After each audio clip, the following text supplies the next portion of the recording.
Hello friends, welcome to my channel, myself Parag Jambulkar.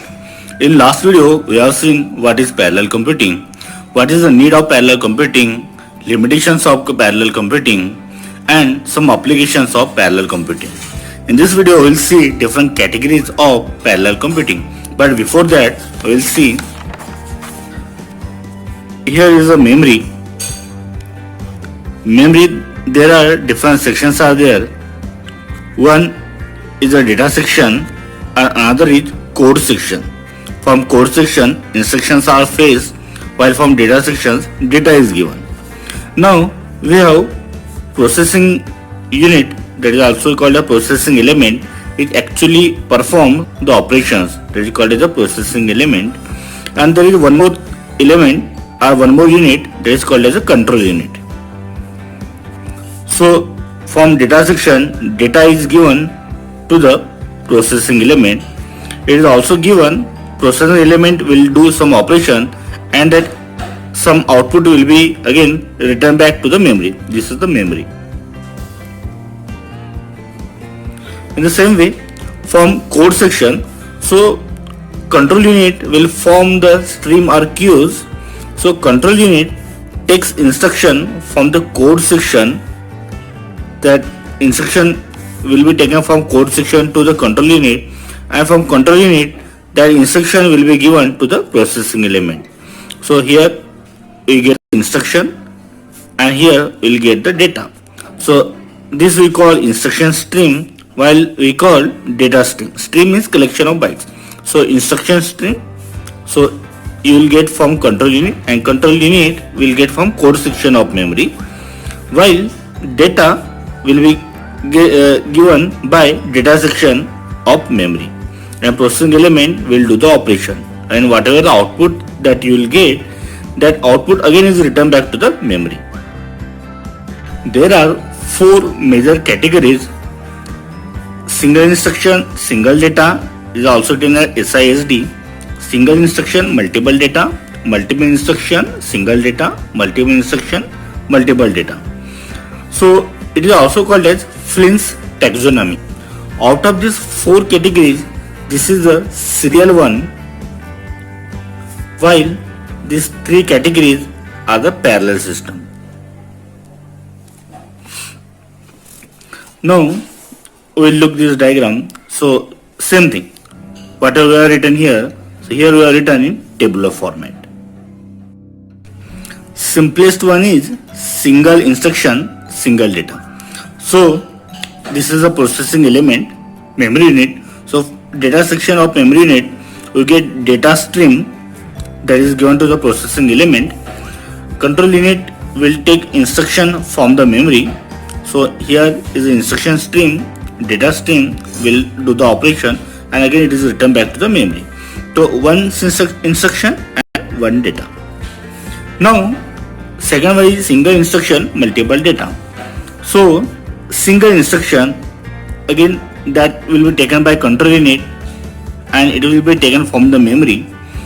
Now here there is a multiple data. So for example, we have z is equal to x plus y, that is a single instruction, but you can do it for 3 and 2, 5 and 6, 7 and 3, like that. So for x and y, we can have the multiple values. So we can have multiple data, but we have the same instruction. So same instruction will be executed by this processing element, but for that each time we are getting the different data. While multiple instruction, single data is a different one. For example, we have sin x plus cos x plus tan x. Now here we are giving the same data, same x, but here is the sine operation, here is the cos operation, here is the tan operation. So here same data will be provided, while there will be multiple instructions. Different instructions will be there, and those instructions are fetched from the memory. So control unit will take instructions from the memory, and that will be given to the processing unit, processing elements, and processing elements will take same data from the memory. It will execute and again it will return back to the memory. Why there is a 2 arrow? Because here is the input to the processor and another is output. So output from this will be given back to the memory. Last one is multiple instruction, multiple data. So here there are multiple instructions and for that there is a various data, multiple data is there. So that's why it is called as multiple instruction, multiple data. Again same way. Processing elements taking instruction from the control unit taking instructions from the memory, while processing elements taking data from the memory. MIMD parallel system is again categorized as shared memory MIMD and distributed memory MIMD. Shared memory MIMD is also called as tightly coupled multiprocessor system, while distributed memory MIMD is also called as loosely coupled multiprocessor system. Now what is the difference? Here different processing elements, they share the common memory, or we can say it is a common global memory. So global memory is shared by all the processing element, while here for each processing element they have the local memory. So this memory is particular to this memory is particular to this, and this memory is particular to this. Now as all the processing elements they are sharing the common memory, so communication in between this processing element is through the common memory.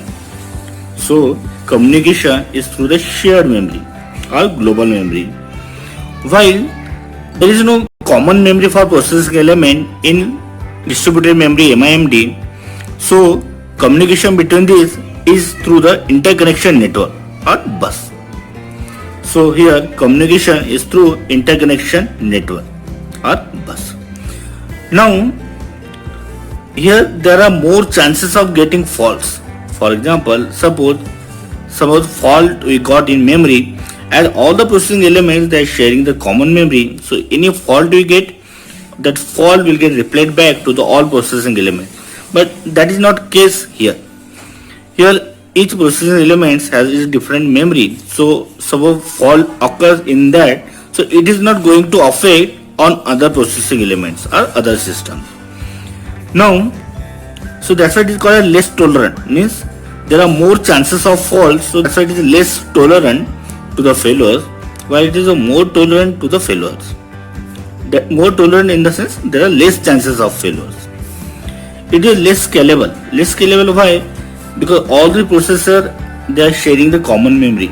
So there are limited number of processing elements can be attached to the same memory.